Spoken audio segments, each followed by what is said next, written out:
Assalamualaikum warahmatullahi wabarakatuh. Selamat datang kembali di Rio Hotspot Channel. Kemarin kita udah lihat ya press conference BRI Liga 1. Nah, kita akan ambil poin-poin pentingnya aja ya di hasil dari press conference ini.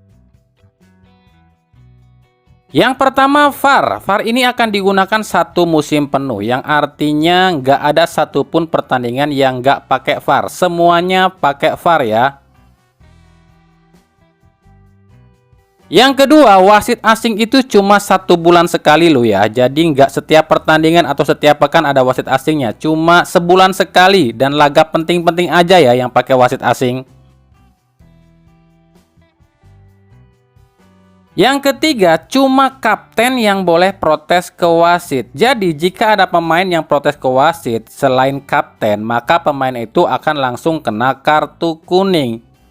Tapi untuk yang satu ini, kami masih ragu nih. Emangnya berani ya wasit ngasih kartu kuning ke pemain yang timnya yang berkuasa? Apalagi kalau sebelum pertandingan, wasit ini ada yang bisikin nih, awas lo kalau nggak mihak ke kita dan ngasih kartu kuning ke pemain kita, gitu kan? Makanya untuk yang satu ini kami masih ragu deh. Yang keempat, wajib memainkan pemain timnas Indonesia. Jadi udah nggak ada alasan ya tim yang banyak pemainnya pun yang dipanggil ke timnas, kalau masih punya pemain timnas itu di tim itu wajib dimainin ya. Nggak kayak kemarin kalau misalnya 2 atau 3 klub yang pemainnya diambil ke timnas boleh nggak pakai pemain timnas. Kalau sekarang nggak bisa ya. Contohnya gini nih, Persija kan diambil 4 atau 6 pemainnya ke timnas, tapi kan Persija masih punya nih beberapa pemain timnas, ya itu harus dimainin juga, nggak ada dispensasi lagi kalau sekarang. Ya, untuk yang satu ini kami pikir yang diuntungkan adalah tim-tim yang pemainnya nggak ada pemain timnas sama sekali. Udahnya pemain yang nggak ada dipanggil ke timnas, bebas pakai pemain manapun, ya kan? Erick Thohir sendiri menargetkan Liga Indonesia ini harus jadi nomor 2 di ASEAN dan nomor 12 di Asia. Mampukah? Seharusnya sih mampu ya kalau semua pelaku sepak bolanya itu benar-benar taat dan juga profesional.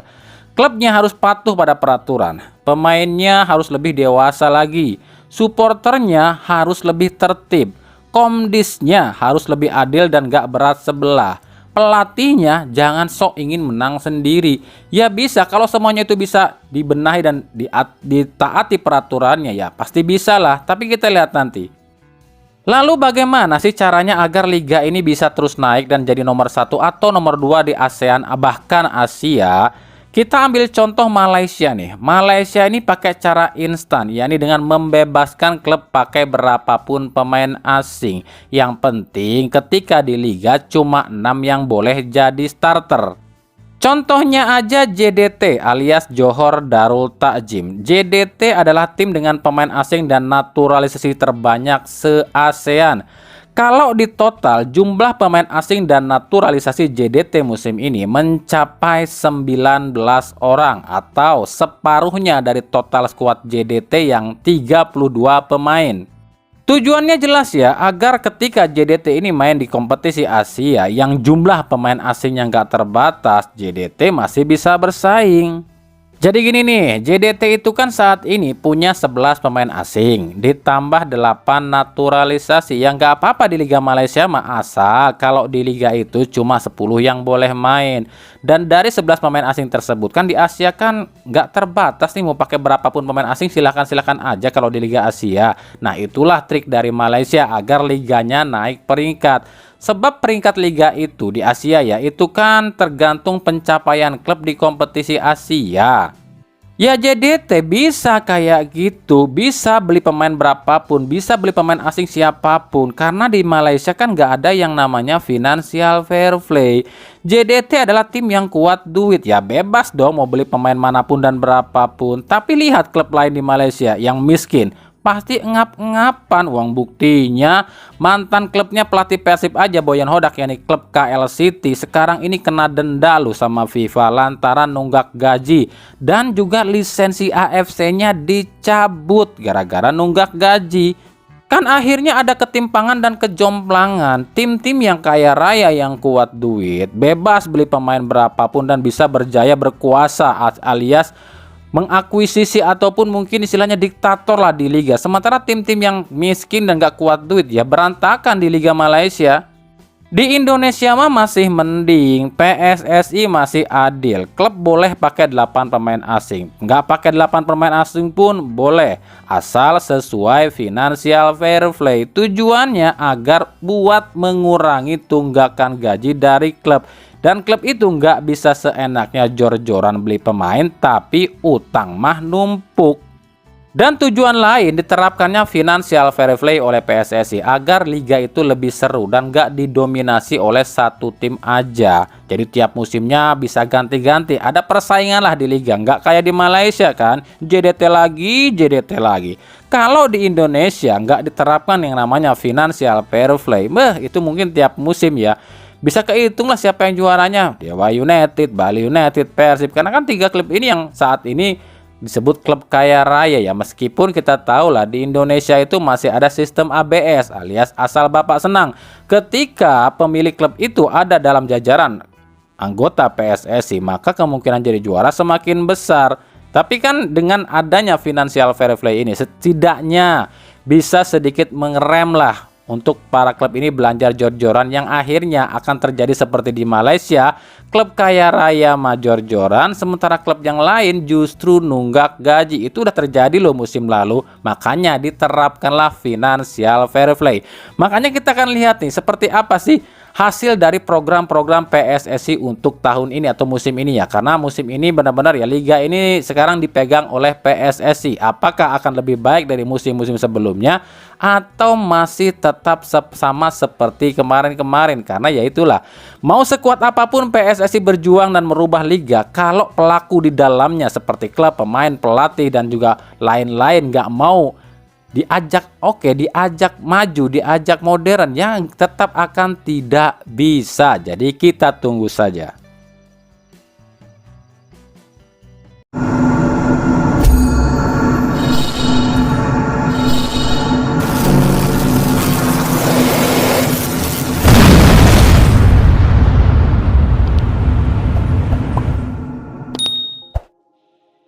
Kita beralih ke berita klub. Dari Persib Bandung, manajer sekaligus direktur PT PBB Haji Umum Muhtar menegaskan bahwa nggak ada yang namanya konser di GBLA.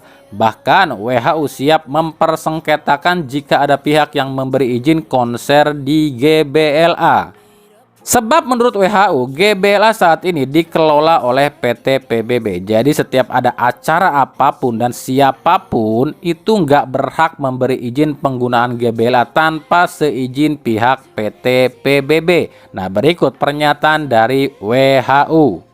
Dan saya umumkan ya, kemarin ribut ada lapang GBLA mau dipakai konser, itu bohong dan tidak ada ya. Tegaskan, beritakan kepada semua khalayak ya, tidak ada konser GBLA, kita urus dan semuanya pun juga untuk kebaikan Persib ya. Oh tidak ada ya, tidak ada ya. Kalau ada lagi berita-berita itu hoax ya, bohong, tidak ada. Saya tegaskan, itu tanggung jawab dia ya, dia dari mana, siapa yang mengizinkan ya. Nanti kalau lapangnya rusak, nanti bisa kita dicemoohkan lagi sama Bobotoh ya. Buat apa diserahkan dari Pemkot ya kepada Persib, dan semua kita akan urus dan akan perbaiki dan akan lebih cantik lagi nanti lapangannya ya. Masa nanti akan dirusak gitu lagi. Ya kita lihat nanti aja apakah jadi atau enggak nih Sheila on 7 konser di GBLA. Kalau jadi ya tinggal selidiki aja siapa yang ngasih izin.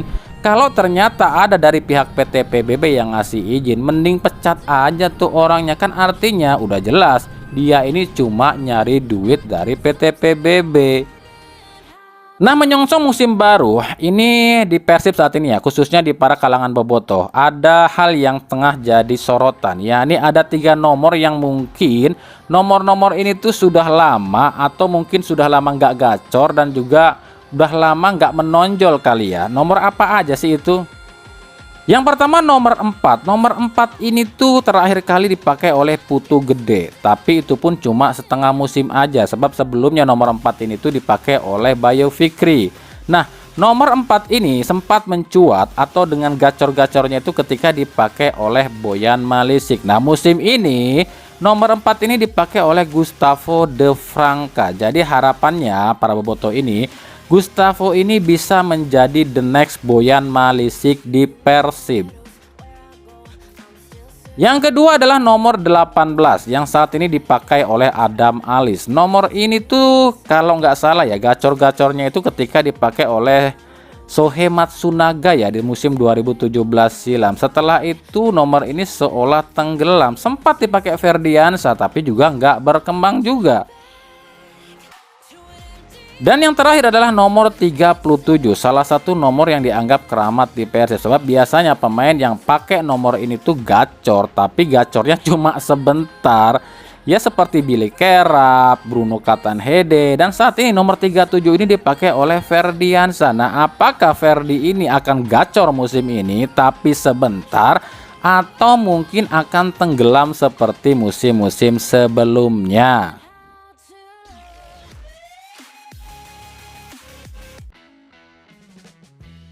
Dari Persebaya lakukan terobosan baru dalam hal soal penjualan tiket. Jadi Persebaya ini meluncurkan tiket fans. Nantinya fans yang punya tiket ini nggak perlu lagi beli tiket jika ingin nonton Persebaya di kandang. Sebab tiket ini berlakunya selama 1 musim.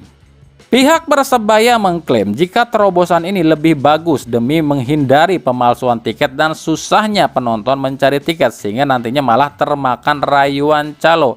Jadi nantinya para fans Persebaya ini bisa membeli tiket ini tuh di website atau nomor WA yang tertera di Instagramnya Persebaya.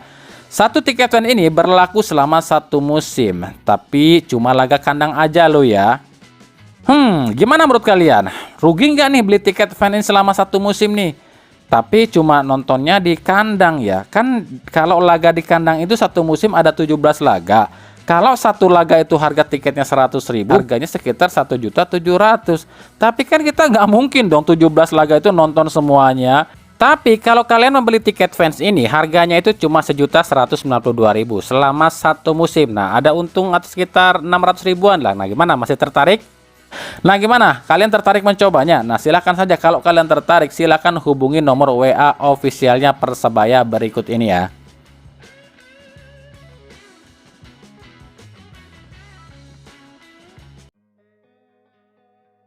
Dari Persija Jakarta, 1 slot asing terakhir Persija ini lagi diperdebatkan ya. Pelatih Carlos Peña meminta mendatangkan kiper asing, tapi pihak manajemen Persija justru ingin mendatangkannya pemain lain.